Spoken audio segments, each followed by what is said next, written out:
This is the #1 cue that we use to get Alex Rose a world bronze medal in 2025. You could use this, but we're gonna go over it and we're gonna start right now.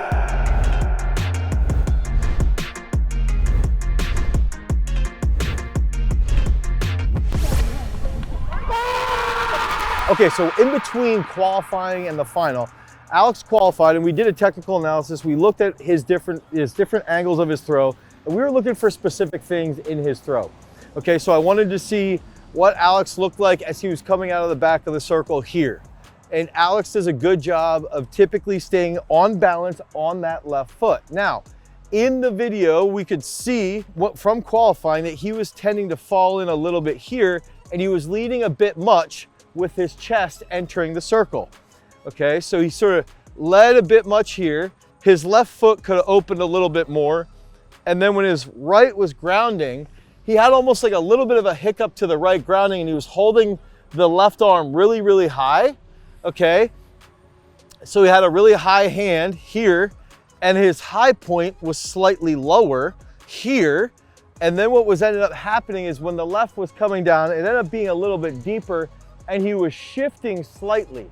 So he was here when the left was grounding, shifting forward like this. Now this is an exaggerated position, but he wasn't catching it deep over this right side here. He was shifting, just slightly forward, and then the throw was mid to left sector. Okay, so he's mid to left sector, and then what ends up happening is he's not transferring that weight as forward as well as he possibly could have. So the big factor that we did then was we said, okay, Alex, out of the back of the circle, we need to see this getting balanced and stable on that left. And we really, really want to focus on this as much as possible. We want you to get wide with that right. And when you sweep to the middle here, hold that left arm a little bit lower, get a high point, more of a high point, but hold that left arm slightly lower, get that left down fast. And then we want you to stay out to have that low point, or to have the edge of the discus down. We want the edge of the discus down. So we talked through this. Alex and I went through this. We did like a 2-minute long technical analysis. We talked through it. We went through all of these different positions because we wanted to figure out what's the easiest way to apply this. Okay, you're getting into a world championship final. Not only are we getting into a world championship final, but we're getting into the new format of the final where there's elimination round. And the elimination rounds basically creates a lot more urgency because although more people get throws, they get 4 throws, right? So you get 10 people getting 4 throws, you get eliminated each round. So the whole goal was to put something big out at an early point in the throw in the final to sort of guarantee he'd at least be top 8 and then sneak into that top 6 and then try and medal.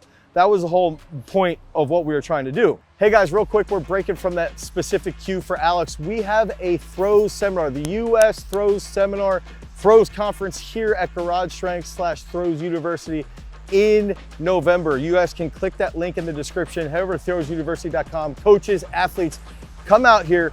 We're gonna take you through how we plan an entire year, how we focus on development. Darrell Hill's gonna be here, Christoph Kipp, Sam Weeks, Olympic trials competitor, and we're gonna talk through all things throwing. Sign up today. Early bird special ends October 31st. Now let's get back to talk about Alex becoming a world bronze medalist.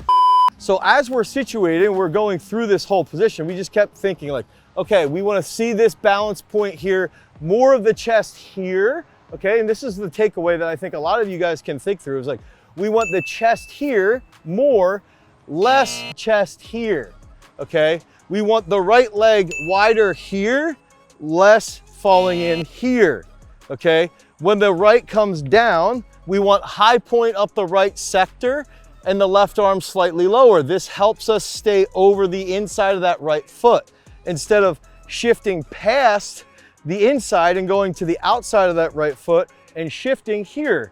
Okay, that was like the thing that we just kept going back to. Balance point, balance on the inside, stay on the right here, and then get into that big finish. So that was this discussion over and over and over again. Now, when we looked at the video, and I've talked with Christoph Kipp, and this is where things like biomechanics comes into play, and this is where the #1 cue is. This is the cue that you guys are gonna love this. Everybody's gonna absolutely eat this up because you can use this if you're used to doing what he does. Christoph Kipp, who's analyzed Alex's throws, has said to me in the past, like, hey, when Alex was hurt, his left knee was banged up, he could have accelerated more through the finish. There was almost a deceleration point or a stagnation point. So if he would do certain things, he could accelerate more through the finish. The other thing is, Alex tends to throw a very flat throw. So he's been known to having a high speed of release, but a very low trajectory, meaning like 30 degrees instead of 34 or 35 degrees on the release point. So Alex has been known for doing this. And during qualifying, he did it. He was throwing super flat and then very wobbly because he was shifting into the left. So he's not releasing a clean finish, right? So these were all factors that we're thinking through as we're going through the qualifying into the final. We're meeting the next day. He's getting work on from our guy, Mobility Doc, John Giacalone, and we're talking through this. You know, this is like hours and hours at meals, eating ramen, minimal amounts of steps. We're trying to figure out, okay, what can we do? What are the cues then? Because essentially my whole goal was I wanted to get him out of the back to get on that left more, get the right down and stay loaded up. So we're working through this and he goes, well, Christoph said I always threw flat, and you know I throw flat, and during qualifying I was really flat. Why don't we just think about throwing higher? So he literally just says, if I think about throwing higher, I will end up doing the things I need to do, because the reason why he tends to throw flat is because he falls in, he shifts forward, and his weight is already going forward.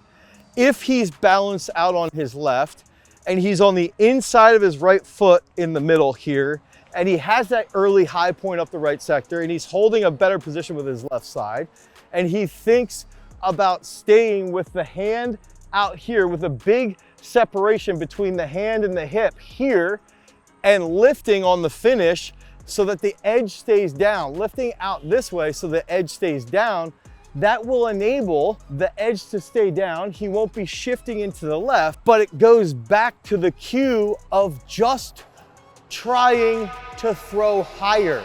And so this whole factor comes back to, it's like a full circle moment. In the beginning that you start to learn how to throw. So if you're a young kid learning how to throw, you might just think, throw higher. And you might be a shot putter and you literally think, I'm gonna throw over the power lines. And you just thinking throwing over the power lines gets you to throw farther. And it works. And then you go through this middle period of your career where you have to get more nuanced. So you have to think through like what your leg's doing, what your left shoulder's doing, what your knee's doing, what your heel is doing. And you have to control the little nuanced positions to make sure that you can throw higher. And then as you get better and better and better and better and more dialed in, you can go back to, I'm just gonna throw higher because I know when I throw higher, I can do this out of the back, this in the middle, this at the front. So I wanted to share that the cue, this simple cue was for Alex coming out of the back of the circle, hit the early high point, hold the left arm slightly lower, stay long with the discus, keep the edge down, hit the finish.